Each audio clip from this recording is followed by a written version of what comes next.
जय श्री कृष्णा। श्रीमद् भागवत गीता के 5वें अध्याय का महात्म्य। श्री भगवान कहते हैं, देवी, अब सब लोगों द्वारा सम्मानित 5वें अध्याय का महात्म्य संक्षेप से बतलाता हूँ, सावधान होकर सुनो। मद्र देश में पुरुकुत्सपुर नामक एक नगर है। उसमें पिंडल नामक एक ब्राह्मण रहता था। वह वेद पाठी ब्राह्मणों के विख्यात वंश में जो सर्वथा निष्कलंक था उत्पन्न हुआ था, किंतु अपने कुल के लिए उचित वेद शास्त्रों के स्वाध्याय को छोड़कर ढोल आदि बजाते हुए उसने नाच गाने में मन लगाया। गीत नृत्य और बाजा बजाने की कला में परिश्रम करके पिंडल ने बड़ी प्रसिद्धि प्राप्त कर ली और उसी से उसका राजभवन में भी प्रवेश हो गया। अब वह राजा के साथ रहने लगा और पराई स्त्रियों को बुला बुलाकर उनका उपभोग करने लगा। स्त्रियों के सिवा और कहीं उसका मन नहीं लगता था। धीरे धीरे अभिमान बढ़ जाने से उच्चल होकर वह एकांत में राजा से दूसरों के दोष बतलाने लगा। पिंडल की एक स्त्री थी जिसका नाम था अरुणा। वह नीच कुल में उत्पन्न हुई थी और कामी पुरुषों के साथ विहार करने की इच्छा से सदा उन्हीं की खोज में घूमा करती थी। उसने पति को अपने मार्ग का कंटक समझकर एक दिन आधी रात में घर के भीतर ही उसका सिर काट कर मार डाला और उसकी लाश को जमीन में गाड़ दिया। इस प्रकार प्राणों से वियुक्त होने पर वह यमलोक में पहुंचा और भीषण नरकों का उपभोग करके निर्जन वन में गिद्ध हुआ। अरुणा भी बगंदर रोग से अपने सुंदर शरीर को त्याग कर घोर नरक में भोगने के पश्चात उसी वन में झुकी हुई। एक दिन वह दाना चुगने की इच्छा से इधर उधर फुदक रही थी। इतने में ही उस गिद्ध ने पूर्व जन्म के वैर का स्मरण करके उसे अपने तीखे नखों से फाड़ डाला। शुकी घायल होकर पानी से भरी हुई मनुष्य की खोपड़ी में गिरी। गिद्ध पुनः उसकी ओर झपटा। इतने में ही जाल फैलाने वाले भेलियों ने उसे भी बाणों का निशाना बनाया। उसकी पूर्व जन्म की पत्नी शुकी उस खोपड़ी के जल में डूबकर प्राण त्याग चुकी थी। फिर वह क्रूर पक्षी भी उसी में गिरकर डूब गया। तब यमराज के दूत उन दोनों को यमराज के लोक में ले गए। वहाँ अपने पूर्वकृत पाप कर्म को याद करके दोनों ही भयभीत हो रहे थे। तदनंतर यमराज ने जब उनके घृणित कर्मों पर दृष्टिपात किया, तब उन्हें मालूम हुआ कि मृत्यु के समय अकस्मात खोपड़ी के जल में स्नान करने से इन दोनों का पाप नष्ट हो चुका है। तब उन्होंने उन दोनों को मनोवांछित लोक में जाने की आज्ञा दी। यह सुनकर अपने पाप को याद करते हुए वे दोनों बड़े विस्मय में पड़े और पास जाकर धर्मराज के चरणों में प्रणाम करके पूछने लगे, भगवान, हम दोनों ने पूर्व जन्म में अत्यंत घृणित पाप का संचय किया है, फिर हमें मनोवांछित लोकों में भेजने का क्या कारण है, बताइए। यमराज ने कहा, गंगा के किनारे वट नामक एक उत्तम ब्रह्म ज्ञानी रहते थे। वे एकांत से भी ममता रहित, शांत, विरक्त और किसी से भी द्वेष न रखने वाले थे। प्रतिदिन गीता के 5वें अध्याय का जप करना उनका सदा का नियम था। 5वें अध्याय को श्रवण कर लेने पर महापापी पुरुष भी सनातन ब्रह्म का ज्ञान प्राप्त कर लेता है।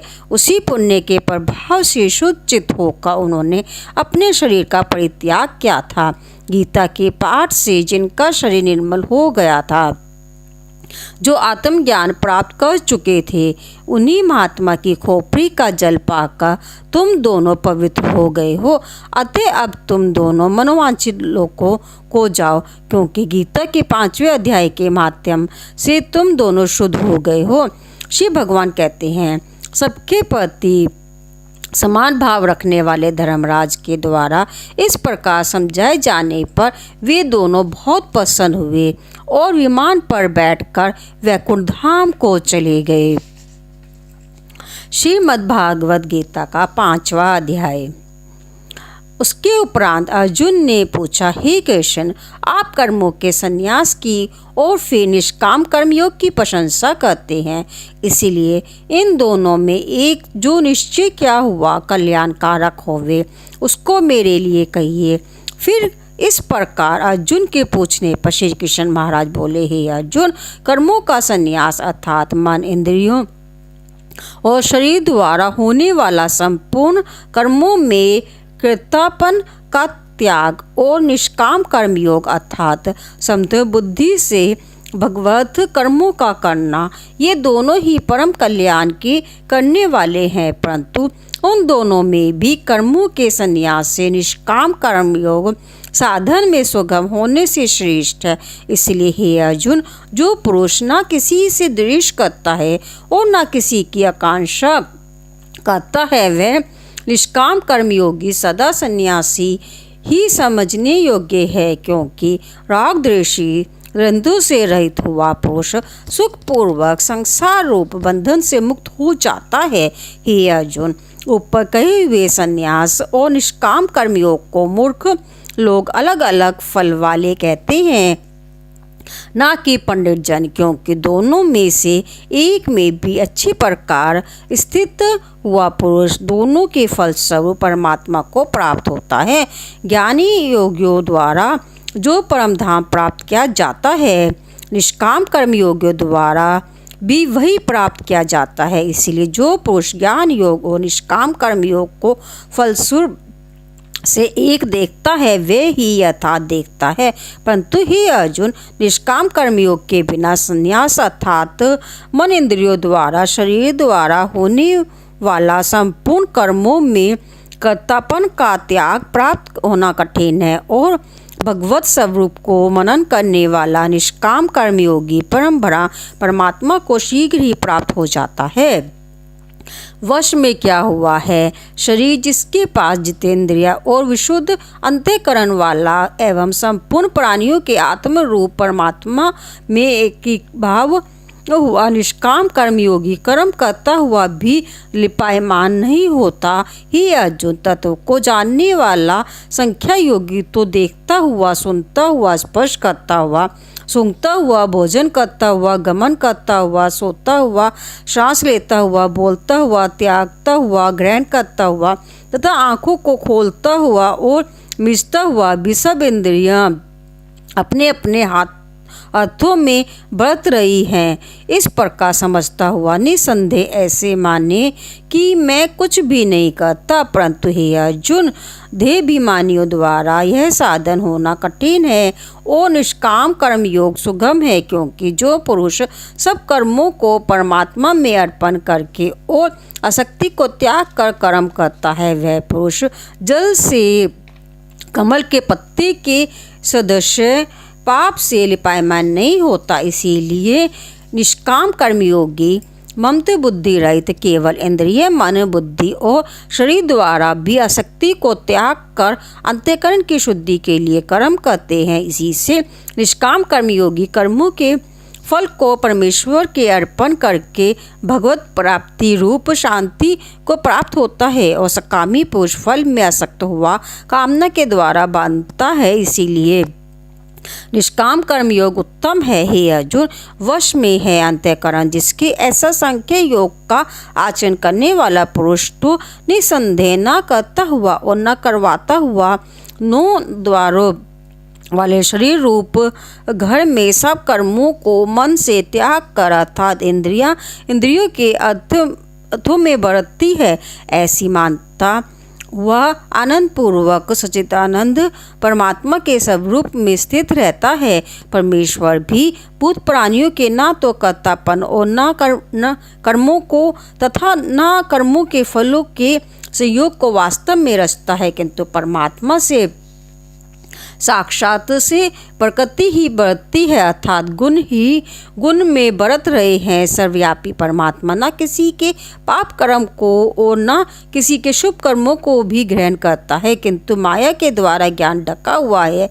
इससे सब जीव मोहित हो रहे हैं, परंतु जिनका वे अंतःकरण का ज्ञान आत्मज्ञान द्वारा नाश हो गया है, उनका वह ज्ञान सूर्य के सदृश उस सच्चिदानंद परमात्मा को प्रकाशता है, अर्थात परमात्मा के स्वरूप को साक्षात करता है। हे अर्जुन, दुर्लभ है बुद्धि जिनके तथा दुर्लभ है मन जिनका, और उस सच्चिदानंद परमात्मा में ही है निरंतर एक ही भाव से स्थिति जिनकी, ऐसे तत्वपरायण पुरुष ज्ञान के द्वारा पाप रहित और पुनर्वृत्ति को अर्थात परम गति को प्राप्त होते हैं। ऐसे वे ज्ञानी जन विद्या और विनय युक्त ब्राह्मण में तथा गो, हाथी, कुत्ते और चंडाल में भी संभाव से देखने वाली ही होते हैं।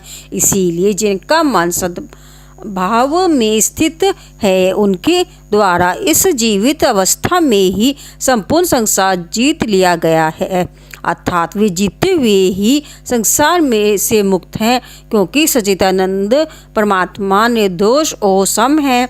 इससे वे सच्चिदानंद परमात्मा में ही स्थित हैं। जो पुरुष प्रिय को अर्थात जिसको लोग प्रिय समझते हैं उसको प्राप्त होकर हर्षित नहीं हो, और अप्रिय को अर्थात जिसको लोग अप्रिय समझते हैं उनको प्राप्त होकर उद्विग्न ना हो, ऐसे स्थिर बुद्धि संशय रहित ब्रह्मवेता पुरुष सच्चिदानंद ब्रह्म परमात्मा में के भाव से नित्य स्थित है। बाहर के विषय में अर्थात सांसारिक भोगों में आसक्ति रहित अंतःकरण वाला पुरुष अंतःकरण में जो भागवत ध्यान जनित आनंद है उसको प्राप्त होता है, और वह पुरुष सच्चिदानंद घन परम ब्रह्म परमात्मा रूप योग में एक ही भाव से स्थित हुआ अक्षय आनंद को अनुभव करता है। जो यह इंद्रिय तथा विषयों के संयोग से उत्पन्न होने वाला ये सब भोग हैं, वे यद्यपि विषय पुरुषों को सुख रूप भासते हैं तो बिना संदेह दुख के ही हेतु हैं और आदि आनंद वाले अर्थात अनित्य हैं। इसीलिए हे अर्जुन, बुद्धिमान विवेकी पुरुष उनमें नहीं रमता जो मनुष्य शरीर के नाश होने से पहले ही काम और क्रोध से उत्पन्न हुए वेग को सहन करने में समर्थ हैं, अर्थात काम क्रोध को जिसने सदा के लिए जीत लिया है वह मनुष्य इस लोक में योगी है और वही सुखी है। जो पुरुष निश्चय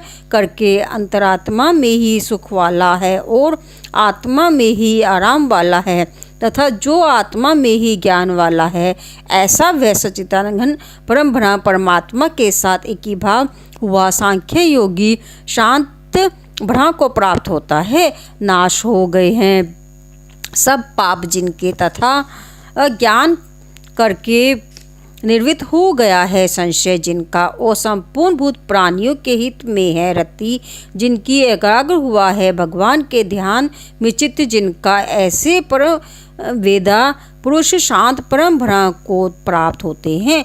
काम क्रोध से रहित जीते हुए चित्त वाले परम ब्रह्म परमात्मा का साक्षात्कार किए हुए ज्ञानी पुरुषों के लिए सब ओर से शांत परम ब्रह्म परमात्मा ही प्राप्त है।